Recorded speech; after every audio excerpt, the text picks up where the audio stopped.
Bonjour Sylvain et bonjour à ma communauté. Je suis enfin contente de faire cette vidéo parce que beaucoup me l'ont demandé pourquoi avoir choisi l'île Maurice pour m'être expatriée et surtout quelles sont les démarches parce que c'est vrai qu'on peut penser que c'est compliqué de s'expatrier mais des fois non. Et j'ai un expert en expatriation qui est à côté de moi et on va pouvoir répondre à vos questions que vous m'avez posées sur les réseaux sociaux grâce à cette petite FAQ. Bonjour Sylvain, Elsa, présente-toi. enchanté, je m'appelle Sylvain Lyotard, je suis à Maurice depuis 12 ans. Et depuis 12 ans, on aide au travers de nos cabinets les Français généralement et les francophones à s'installer à l'île Maurice. Voilà, donc on fait en sorte que ce soit facile, parce que c'est effectivement pas toujours simple, mais on essaie de faire en sorte que ça se passe bien. Ok. Comment s'appelle ta société? Explique-nous un petit peu ce que tu Alors fais. on a plusieurs cabinets, mais on a deux cabinets principaux, un qui s'appelle Visa Maurice et un autre qui s'appelle Golden Visa île Maurice, qui est plutôt pour les profils, on va dire, d'expatriation un peu plus haute, en tout cas avec des problématiques fiscales, des problématiques d'installation, etc. Ok, super. Ça, on y reviendra un petit peu plus tard, mais on va parler d'abord de manière générale. Donc, je vais commencer avec cette première question. Tout simplement, pourquoi avoir choisi l'île Maurice et pourquoi pas la Réunion? C'est une bonne question, ça. Pourquoi l'île Maurice? D'abord parce que la vie est moins chère, notamment les loyers des maisons et globalement la vie courante, les courses, etc. Le personnel de maison, l'essence, tout est moins cher qu'à La Réunion. Et je pense que le décalage, il est presque... allez, en niveau de vie global, il est quasiment moitié prix en général que celui de La Réunion. Et fiscalement, c'est plus intéressant aussi. On est ici à 15% maximum sur les revenus, quels qu'ils soient. Et après, en termes de climat social, je trouve aussi, mais c'est un avis personnel, que c'est plus apaisé ici. Niveau imposition, comment cela se passe? Alors, c'est très très simple à Maurice. C'est 15% sur tous les types de revenus, que ce soit salaire, bénéfices ou autre type de revenus. Et c'est 15% une seule fois. Voilà, quoi qu'il arrive. Il n'y a pas de taxe foncière, il n'y a pas de taxe d'habitation, il n'y a pas d'impôt sur la fortune. Il n'y a pas de taxe sur la plus-value. Tu crées une entreprise, demain tu la revends, tu n'as aucune taxe dessus. Tu achètes une maison, il n'y a pas de taxe sur la plus-value non plus.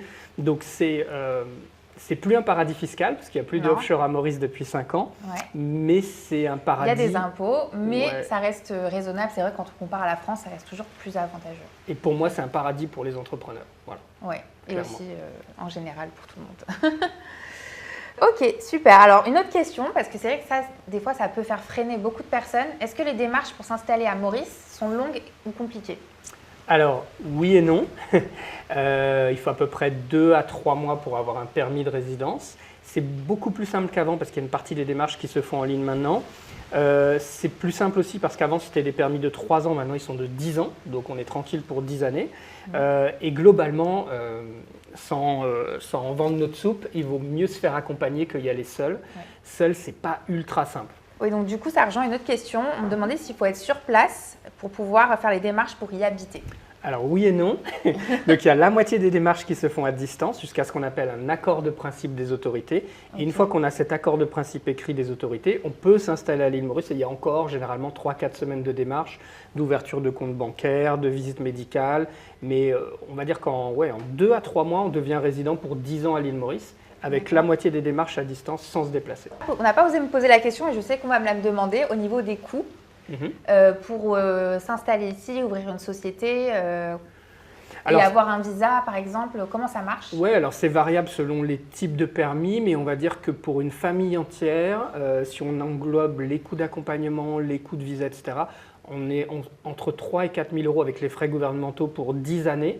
On peut s'installer à l'île Maurice. Voilà, on peut tout de suite s'installer à l'île Maurice. Donc on m'a demandé une société pour les visas à nous recommander. Je te laisse faire ta pub.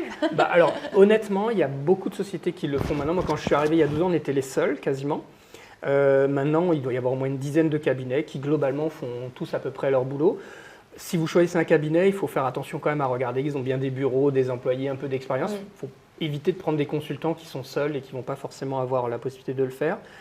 Nous, on va avoir une plus-value sur les visas un peu compliqués quand on a des activités un peu connexes qui ne sont pas forcément celles d'avocats ou de conseil ou d'informatique préférées par les autorités mauriciennes. Et on va être très bon également sur toute la partie fiscale. C'est-à-dire qu'on va faire en sorte que fiscalement, on accompagne les gens de manière à ce que tout soit ultra clean ici et qu'en France, jamais on t'embête. Okay. Voilà. Donc, si vous avez des problématiques comme ça, faites appel à nous. Si vous êtes avocat ou informaticien, vous pouvez éventuellement le faire seul ou avec d'autres cabinets. Et pour tous ceux qui travaillent, on va dire, en remote, ça c'est une question que je pose un peu comme moi, par exemple, qui travaillent via une connexion Internet, quel type de visa tu leur conseillerais? S'ils n'ont pas encore d'activité et que, je ne sais pas. Le visa parfait, c'est le visa auto-entrepreneur, self-employed, parce qu'il ne demande pas de création de structure. Tu es inscrite au registre du commerce en quelques jours. Tu payes juste de l'impôt sur le revenu chaque année sur une déclaration en ligne. C'est très simple, c'est 15%. Et donc pour ce visa-là, il faut montrer 35 000 $ sur un compte personnel. Et puis après, tu as un chiffre d'affaires de 17 000 €, 800 000 roupies à faire à partir de la 3e année de permis. Donc pendant 2 ans, tu as le temps de voir ce que tu veux faire. Donc, tu es vraiment tranquille de ce côté-là. 17 000 € à l'année. À l'année, de chiffre d'affaires. De chiffre d'affaires, Ouais. ok.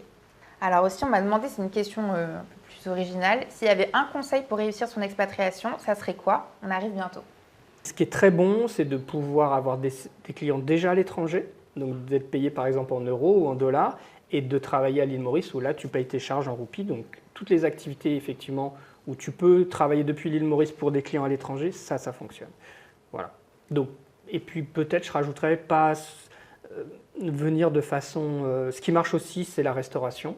Parce que finalement les Français ont des compétences dans ce domaine-là, mais pas imaginer qu'on va révolutionner le pays où il y a déjà plein de gens qui sont venus, qui ont fait plein d'activités.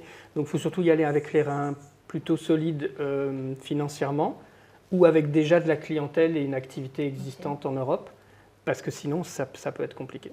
Ok. Voilà. Alors, parce que c'est vrai que moi, les gens qui me suivent, il y en a beaucoup qui sont de ma génération, et c'est vrai qu'il y a beaucoup de boulot autour du digital, et avec une connexion simple Internet, on peut bosser partout. Donc, c'est pour ça que les gens pensent à venir s'expatrier à Maurice. Est-ce qu'ici, c'est facile pour eux? Comment ça se passe? Alors, ce qui est sympa, c'est qu'on a un décalage horaire qui est très faible. Hein. C'est 2 heures en été et 3 heures en hiver. C'est vrai, c'est super. Donc cool, ça, c'est agréable. Et on avance en plus. Et on a des bonnes connexions, ce qui n'était pas le cas il y a 10 ans à l'île Maurice. Ça a bien progressé. On a la fibre quasiment partout sur l'île.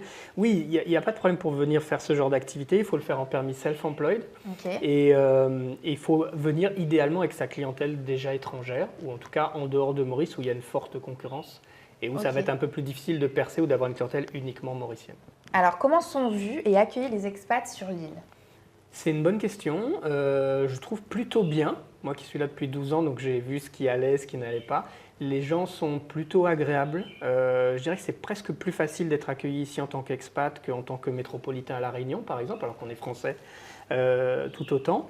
Non, je trouve qu'il y a plutôt une bonne cohabitation entre tout le monde, mais toi tu le sais, il y a 3 ans ici. C'est vrai que je pourrais y répondre moi aussi, mais je ne me suis jamais sentie aussi intégrée.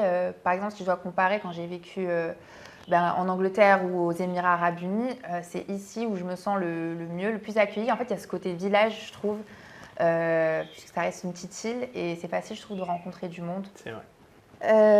Et en plus de ça, si je peux rajouter un autre truc, c'est qu'il fait bon vivre toute l'année. Souvent, des fois, quand on choisit des destinations, je pense à Dubaï récemment, c'est vraiment un pays que j'aime beaucoup, que j'aime toujours, mais je ne pouvais pas y vivre plus de 6 mois de l'année parce qu'il y avait des chaleurs extrêmes. Alors qu'ici, là, on est en hiver, je trouve que ça va. Il fait pas trop 27, froid. 28, ça va. Et l'été, il fait chaud, mais ça va aussi. Ouais. C'est supportable, ça dépasse pas les 35-36 degrés. Voilà. Donc du coup, on me demande si pour bosser ici, il faut un permis de travail. Donc, oui, alors il y a 2 options. Soit on vient en tant qu'entrepreneur, auto-entrepreneur ou investisseur, soit on demande un permis salarié. Donc ça fonctionne aussi. Il faut quand même savoir que les salaires sont bien inférieurs aux salaires français. Donc ici, le salaire minimum, c'est à peu près 400 € par mois et le salaire moyen, c'est de l'ordre de 800-900 €. Donc il ne faut pas s'attendre sur des emplois salariés à des choses mirobolantes, quoi. Même un expatrié dans des jobs d'encadrement, il va gagner au mieux entre 2000 et 3000 € par mois. Donc c'est intéressant de venir s'installer à l'île Maurice. Si on est retraité, par exemple, ça c'est bien. Il y a beaucoup de retraités aussi. Si ça me rappelle Nice, ma ville natale, où il y a beaucoup de retraités. Si on est auto-entrepreneur ou investisseur. Oui, il y en a beaucoup. Ouais. Je privilégierais vraiment la destination pour ça. Je suis d'accord. Donc peut-être on pourrait faire un récap, vite fait, un petit résumé. des étapes à suivre pour venir s'installer à Maurice, des types de visas qu'on peut ouvrir. Comme ça fait vraiment un petit résumé global pour tout le monde et on aura toutes les infos. Je dirais, prenez surtout des infos, quoi. Venez vous installer n'y allez pas le couteau entre les dents, le sac à dos, ça c'est compliqué à Maurice. Mais prenez les infos, appelez-nous. On va de toute façon vous renseigner même gracieusement, même si vous ne prenez pas de prestations avec nous. Et on va essayer déjà de vous guider ce vers quoi vous pouvez aller. Il faut savoir qu'on ne prend jamais de dossier, nous par exemple, si on pense que la personne va se planter, quoi. Si tu arrives avec une activité où je sais que tu vas te vautrer, je vais te le dire gentiment, mais je veux dire là, ça me paraît compliqué, faites attention. Essayez d'écouter ce type de conseils. N'écoutez peut-être pas trop ce qu'il y a sur les forums. Parce qu'il y a des gens qui donnent des conseils très justes, mais qui étaient justes il y a 10 ans, ou il y a 5 ans. Et ça a beaucoup changé entre-temps. En 10 ans, le pays a beaucoup évolué. Donc surtout, faites-vous une idée, pas forcément établie de tout. Venez passer 15 jours, un mois, vous balader. Même en vacancier, c'est le rêve. Et puis choisissez bien la zone où vous voulez habiter. Il y en a 2 principales, des gens dans le nord, comme toi tu habites, et dans l'ouest, moi où j'habite, qui est un peu plus familial, sport nautique, et le nord un peu plus sorti, on va dire, mais où il y a aussi la mer. Donc ces 2 choses-là sont importantes. Mais voilà, c'est les conseils les plus simples que je donnerais. Surtout, faites-vous accompagner, prenez les conseils avant de venir, et on va vous dire, nous, si votre projet nous paraît cohérent, si on pense que vous allez réussir ici. Super, merci beaucoup Sylvain. Avec plaisir. Je vais mettre toutes les informations de leur site avec leurs coordonnées. Si vous avez n'importe quelle question, n'hésitez pas. Moi aussi, je pourrais y répondre à la suite de cette vidéo. Merci de nous avoir regardés, merci d'être venus et bonne journée à tous. Bonne journée, à très bientôt. Journée. Merci Elsa.